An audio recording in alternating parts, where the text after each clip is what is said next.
You know what's strange about humiliation? Sometimes the people trying hardest to destroy you publicly are terrified you'll finally tell the truth. And honestly, that's exactly what I realized the moment my father stood up at my sister's wedding reception, tapped his champagne glass for attention, and handed me an envelope in front of nearly 200 guests.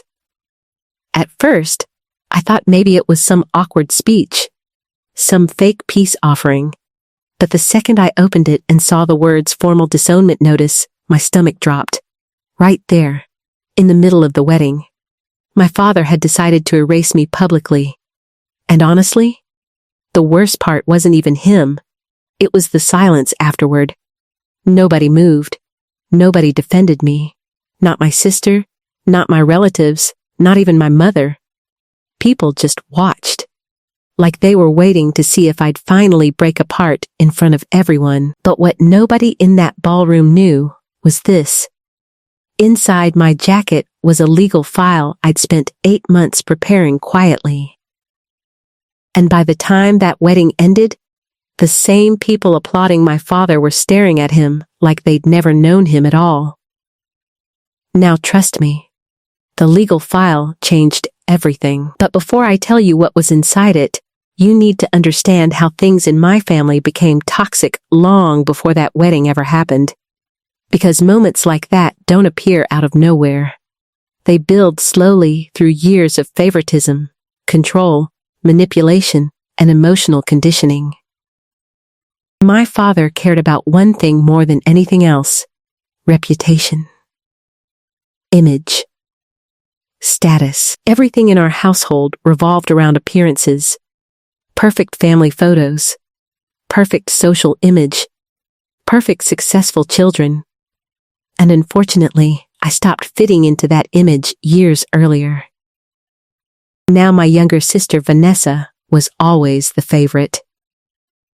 Beautiful, charismatic, socially polished. The kind of person who could walk into a room and immediately become the center of attention. And honestly, I never hated her for that. What hurt was how differently we were treated because of it. If Vanessa made mistakes, my father protected her. If I made mistakes, they became character flaws. That imbalance changes you over time emotionally. Especially as a kid. Now growing up, I learned very early that love in my family often felt conditional, performance-based, transactional.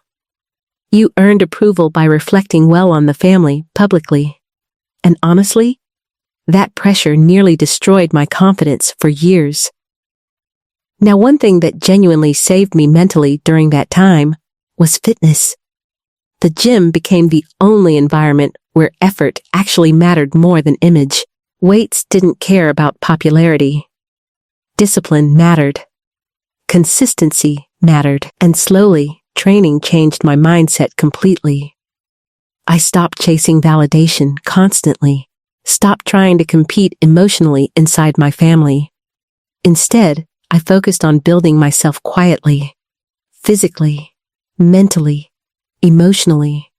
And honestly, that discipline became the reason I survived what happened later. Now, after college, I joined my father's real estate development company briefly, and trust me, that's where I started seeing things nobody else paid attention to. Financial inconsistencies, questionable contracts, properties transferred strangely, money moving through shell companies connected indirectly to my father and sister. At first, I ignored it. Honestly, I wanted distance from family drama. But over time, things became impossible to overlook, especially after my father started pushing me out of the company slowly, while promoting Vanessa aggressively, despite her having almost no experience. Now here's something people misunderstand about toxic family systems. The golden child often gets protected so much they become reckless. And that's exactly what happened with my sister. Luxury spending exploded. Hidden loans, fake reporting. Assets moved illegally to avoid tax exposure. And because my father constantly cleaned up her mistakes privately, she believed consequences would never touch her. Now eventually, things escalated after my grandmother passed away. That's when inheritance issues entered the picture. And honestly, money reveals hidden family fractures faster than almost anything else. Suddenly, people became territorial, manipulative, suspicious. And during that period, I discovered documents connected to property transfers that should never have legally happened. Signatures altered, ownership dates manipulated. Trust documents changed retroactively. At first, I genuinely thought it might have been accounting mistakes, but after consulting privately with an attorney friend, I realized something terrifying. Some of those transactions were potentially fraudulent. Now let me explain something important. I didn't immediately plan revenge. Actually, for months I tried handling things privately. Calmly. I approached my father directly first, told him there were legal risks, compliance issues, potential exposure if anyone audited the transactions carefully. But honestly, he didn't hear concern, he heard threat. That's the problem with people obsessed with control. Any accountability feels like betrayal. Now eventually my father accused me of trying to sabotage Vanessa because I was jealous. That word always fascinated me, because toxic people often label boundaries or honesty as jealousy when they can't defend their behavior logically. Now over the next several months, things deteriorated quickly. I got excluded from family gatherings, calls stopped, rumors spread quietly among relatives, and honestly, the isolation hurt more than I expected emotionally. Because no matter how toxic people become, losing family still feels painful. Now during that period, fitness became my anchor again. Early mornings in the gym, long runs, heavy training sessions, not because muscles solve emotional pain, but because discipline stabilizes you psychologically. Movement helped me process anger without becoming consumed by it, and honestly, that emotional control became critical later. Now fast forward to the wedding. I nearly didn't attend honestly, but part of me still hoped maybe things could remain civil publicly at least. Huge mistake. The reception looked perfect externally, luxury venue, string quartet, champagne everywhere, my father smiling like some proud king celebrating his perfect family legacy, and honestly, watching it all felt surreal because underneath the polished surface, I already knew how many lies were holding everything together. Now midway through dinner, my father suddenly stood for a toast. At first it sounded normal enough, talking about family, success, legacy. Then, his tone changed, and honestly, I realized almost immediately what was happening. He started talking about disloyalty, people who betray family, those who choose greed over blood. The room became awkward instantly. Then he looked directly at me, reached into his jacket, and handed me the envelope. I can still hear the silence when I opened it. Formal disownment notice. Signed. Notarized. Prepared intentionally for maximum humiliation. Now here's the interesting part. A few years earlier, that moment probably would have shattered me emotionally. But discipline changes your reactions under pressure. Fitness teaches emotional endurance repeatedly. You learn how to stay composed while uncomfortable, how to breathe under stress, how not to panic when pressure rises. So instead of exploding emotionally, I stayed calm. And honestly, that calmness unsettled people more than anger would have. Then I slowly stood up, reached into my jacket, and placed my own file on the table beside my father. Silence. Absolute silence. I remember my sister looking confused initially, then nervous. Now inside that legal file were copies of financial records, altered trust documents, property transfer evidence, and communications connected to fraudulent asset movements involving both my father and sister. Everything verified already by attorneys privately. And honestly, the second my father realized what was inside that folder, all confidence disappeared from his face instantly. He went pale. My sister stopped smiling completely.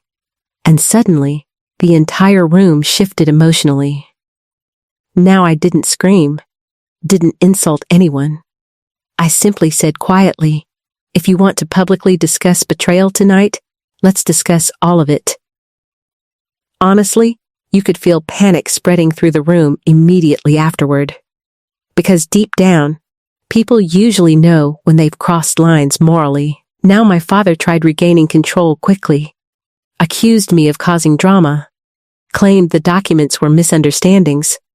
But honestly, his voice sounded different now. Fear changes people physically. Now, here's the part that mattered most to me. For the first time in my life, I stopped needing their approval in that moment. That freedom felt overwhelming, honestly, because toxic families train you to believe rejection equals worthlessness.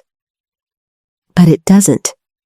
Sometimes rejection simply means you stopped participating in dysfunction. Now, after the wedding, investigations started quietly. Attorneys became involved.